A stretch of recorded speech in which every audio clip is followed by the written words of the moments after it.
आप ज़मीन मुझे बेचना चाहें तो ये सेल डीड कराई जाती है, उसको रजिस्टर सब रजिस्ट्रार करता है और फिर उसको रजिस्टर सेल डीड कही जाती है। ये मेजॉरिटी डॉक्यूमेंट है जिस पे हम लोग एज सरकारी ऑफिस ख़राब भी होता है कि सरकारी ऑफिस पैसा मांग रहा है और ज़्यादा उस पर जो है ना टैक्स से ज़्यादा मांग रहा है। तो मैंने डीसी ऑफिस में 3 जगहों पे नीचे आपने देखा होगा, आप रिकॉर्ड भी करेंगे उसको, मैंने वो बैनर आवेदा कर दिए हैं। हमने ये बता दिया है कि किस डॉक्यूमेंट पे कितना टैक्स लगेगा। मैं दोबारा आपको शॉर्ट सा ब्रीफ कर दूंगा। अगर मैं सेल डीड की बात कर रहा हूँ तो उस पर सबसे पहला टैक्स है स्टैम्प ड्यूटी। स्टैम्प ड्यूटी का मतलब ये है कि स्टैम्प पेपर्स जो इशू होते हैं उसकी मद में वो ड्यूटी ख़जाने ऑफिस में जमा होती है और उसके एवज से आपको वो स्टैम्प पेपर मिलते हैं। और उसके बाद वो बंदा वसीका नवीज़, जो कि बाहर बहुत सारे वसीका नवीज़ हैं अपना कारोबार कर रहे हैं, वो वसीका नवीज़ से लिखवाता है अपनी रजिस्ट्री, सारी चीज़ें लिखवाता है कि जी वो मेरी ये प्रॉपर्टी है, मैं इसको बेचना चाह रहा हूँ, वो सारी डिटेल उसमें लिखी जाती है। जब वो डॉक्यूमेंट तैयार हो जाता है तो वो डॉक्यूमेंट पे सिर्फ एक टैक्स लगा हुआ है जो कि स्टैम्प ड्यूटी है। वो 2% टैक्स, यानी 2% किसका, जो सरकारी वैल्यूएशन टेबल है। सरकारी वैल्यूएशन टेबल हमारे पास भी कॉपीज़ मौजूद हैं, तमाम वसीका नवीस के पास मौजूद हैं, वो कॉपीज़ हमारे ख़जाने ऑफिस में मौजूद हैं। तो वो उस कॉपी से पता चल सकता है कि जी मेरी ज़मीन मिसाल स्पिनी रोड पे है या इस मौज़े में है तो उस पर सरकारी रेट क्या है।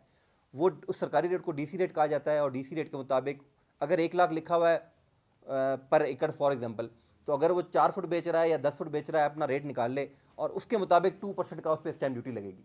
जब वो स्टैम्प उसका रिसीव ले लिया उसने ख़जाने ऑफिस से, रजिस्ट्री लिखवा ली, तो वो रजिस्ट्री बमा पार्टीज़ हमारे दफ्तर आ जाएगा। जब हमारे दफ्तर आएगा तो हमारा एक क्लर्क उसको सब रजिस्ट्रार साहब के सामने पेश करेगा और सब रजिस्ट्रार साहब उससे पूछेंगे कि भाई ये जो फ़र्द तुम्हारी लगी है वो ज़रा उसकी जेन्युइनिटी चेक करेंगे, जिस पे लिखा होगा कि जी इरफान इमरान को मिसाल के तौर पे ये प्रॉपर्टी सेल कर रहा है, तो इरफान के नाम फ़र्द इशू होनी चाहिए तहसीलदार से, वो उस पर लगी होगी। साथ ही वो तहसीलदार साहब की जिम्मेदारी है एज़ पर लॉ पूछने की कि जी इरफान साहब आपने ये प्रॉपर्टी बेच रहे हैं, आपको पैसे मिल गए हैं इमरान साहब की तरफ से। वो कहेगा अगर मिल गए हैं और इमरान साहब से पूछा जाएगा कि जी आप अपना कब्ज़ा ले चुके हैं और इमरान साहब ने कह दिया कि जी मैंने कब्ज़ा ले चुका हूँ, तो उसके बाद वो पार्टी जाएगी, साथ ही दूसरा कमरा है अपनी तस्वीर ले लेगी और तस्वीर लेने के बाद हमारा ही ऑफिस में एक क्लर्क बैठा हुआ है जो उसको स्टाम्प चलान बना के देगा। वो चलान कौन कौन से होंगे? नंबर 1, वो FBR का टैक्स जमा कराएगा। FBR का टैक्स जो है, अगर वो बंदा बेचने वाला फाइलर है तो 1% है, अगर नॉन फाइलर है तो 2% है। तो वो अकॉर्डिंगली हमारा क्लर्क वो उसको ये चलान जो है ना FBR का ऑनलाइन अवेलेबल है, हम ही उसको निकाल के देंगे, क्योंकि FBR की वैल्यू भी हर जगह की ऑनलाइन अवेलेबल है। हमारा ही क्लर्क उसको निकाल के देगा कि जी तुम्हारी जगह के मुताबिक ये FBR का टैक्स पड़ता है, एक चलान उसको वो दे देगा। साथ ही उसको CVT कहा जाता है, कैपिटल जो है वैल्यू टैक्स को, उसका चलान भी जमा करा के देगा, मतलब बना के देगा। जो CVT है वो प्रोविंशियल गवर्नमेंट का टैक्स है और वो सेल डीड पे 2% लगता है। तो मैं रिपीट कर जाऊँ, मैंने स्टैम्प ड्यूटी 2% बात की, मैंने FBR की बात की 1 या 2% एज द केस में भी, मीन्स इफ़ इज़ फाइलर तो 1%, नॉन फाइलर तो 2%। तीसरी मैंने कैटेगरी बात की CVT, वो 2% है, अगेन उसका भी चलान वो बना के देगा उसको। और फाइनली जो मेट्रोपॉलिटन कॉरपोरेशन का टैक्स है वो भी 2% है, उसका चलान भी वो बना के देगा उसको। और आखिर में 1% जो है वो उस पर रजिस्ट्रेशन फ़ी लगती है, उसका चलान भी बना के देगा। तो ये 4 किस्म के चलान उस पार्टी को बना के दिए जाएंगे। वो पार्टी उस चलान को लेके जाए, थोड़ी तकलीफ़ करनी होती है, वो चलान लेके जाए और बैंक में वो उस पर अमाउंट लिखी होंगी और वो जमा करे।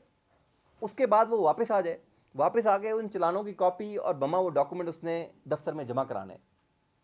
तो अगर वो जमा कराने के बाद किसी से पैसे मांगे जाते हैं कि जी मुझे ये पैसे दे दो तो मैं तुम्हारा काम करूँगा, तो बराए मेहरबानी मेरी आप तमाम की मदद से ये लोगों तक मैसेज पहुँचाना है कि मेरे पास ज़रूर आ जाए।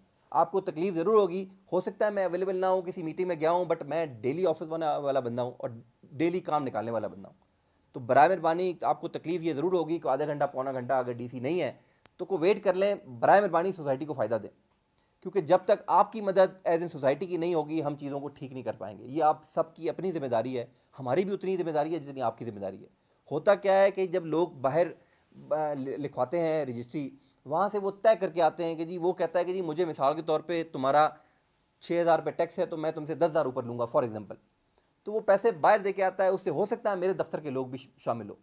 तो मेरी अगेन आप तमाम से गुजारिश है कि ये टैक्स मैंने आवेदा कर दिए हैं। आजकल हर बंदा पढ़ा लिखा है, हर बंदा कंप्यूटर को जानता है, सोशल मीडिया हमसे बहुत ज़्यादा तेज़ है, आप सब लोग जानते हैं।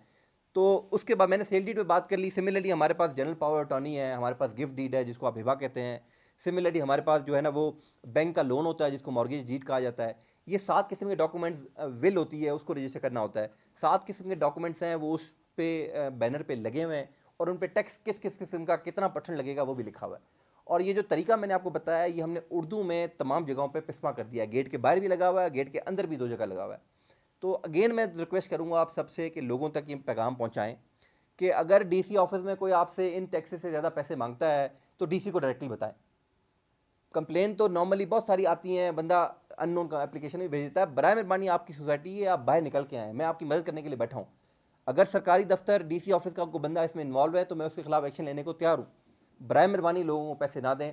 हमने ये सिस्टम निकाला है कि आपको चलान दिया जाएगा, कैश किसी को ना दें। ये चलान जाके बैंक में जमा कराएं और चलान की कॉपी आके दें।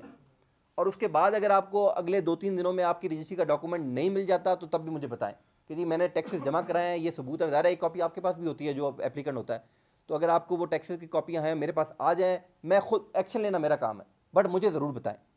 तो ये एक छोटा सा इशू था, इंपॉर्टेंट इशू भी था। मैंने कहा कि देर ज़रूर हो गई है बट देर सवेर होती रहती है, बाकी चीज़ें भी चलती हैं। तो एक इंपॉर्टेंट काम था, हम बाकी चीज़ें की तरफ भी आएंगे लेकिन एक इंपॉर्टेंट ये काम है तो हमने कहा एक आपकी मदद से हम इसमें चीज़ों को आगे बढ़ाएं। मैं अगेन आखिर में ख़त्म करने से पहले ये बात ज़रूर कहूँगा कि आपकी मदद के बगैर, एज एन अवाम की मदद के बगैर ये काम आगे नहीं चल सकता। बराए मेहरबानी अगर आप परचेज़र हैं या सेलर हैं, बेचने वाले हैं या ख़रीदने वाले हैं, थोड़ी सी तकलीफ़ ज़रूर होती है कि आप ख़जाना ऑफिस जाएंगे, वहाँ से स्टैम्प पेपर निकलवाएंगे, वसीका नवीस के पास जाएंगे, लिखवाएंगे, पार्टीज अपीयर होंगी सब रजिस्ट्रार के पास और ये चलान लेके और फिर बैंक में जमा कराएंगे। तकलीफ़ ज़रूर है बट इसमें सब में आपका भला है, क्योंकि हम सब बदनाम होते हैं एज सरकारी अफसर कि जी एज सरकारी ऑफिस के ये पैसे लिए जा रहे हैं। थोड़ी बात आगे क्लैरिटी आए कि आपसे पैसे मांग कौन रहा है, मतलब हमें भी पता लगे कि ऐसे ना हो कि बाहर में एक रोड बंदा बैठा हुआ है टेबल लगा के और वो आपको पैसे कह रहा है कि जी मेरे से तो डीसी ने पैसे लेने हैं, इसी ने पैसे लेने हैं या सब स्टार ने पैसे लेने हैं। तो चीज़ थोड़ी बाहर आए, मतलब जो वसीका नवीस है वो भी उसका अपना वो कारोबार कर रहा है, उसका हक है वो आपसे अपनी जो है ना वो कंपनसेशन चार्ज करे, बट जायज़ कंपनसेशन चार्ज करनी है। आप सब पढ़े लिखे लोग हैं, अगर आप रजिस्ट्री लिखवाने जाते हैं तो आप सबको पता होना चाहिए कि यार जायज़ क्या है। उसने डॉक्यूमेंट को फ़र्द से लेके डिटेल लिखनी है ना, टाइप करके और कंप्यूटर से मुझे निकाल के देनी है, तो उसका कितना मुआवजा बनना चाहिए। आप सब पढ़े लिखे लोग हैं, इस पे हम कमेंट नहीं करेंगे। वो आपसे 1000 मांगता है, 500 रुपये होता है, वो हर किसी का उसका अपना कारोबार है, वो आपसे बात करेगा कि जी मैं इतने तो पैसे लूँगा। ये वही बात है कि आप कपड़ा लेने जाते हैं या बाल कटवाने जाते हैं, वो आप उससे डील करते हैं कि जी कितने पैसे लेने। तो मैं अगेन आखिर में ख़त्म करते हुए रिक्वेस्ट करूँगा कि हमारे दफ्तर का कोई मुलाजिम अगर आपसे पैसे मांगता है तो मुझे ज़रूर बताएं, मैं हाज़िर हूँ उसके लिए। बहुत शुक्रिया जी।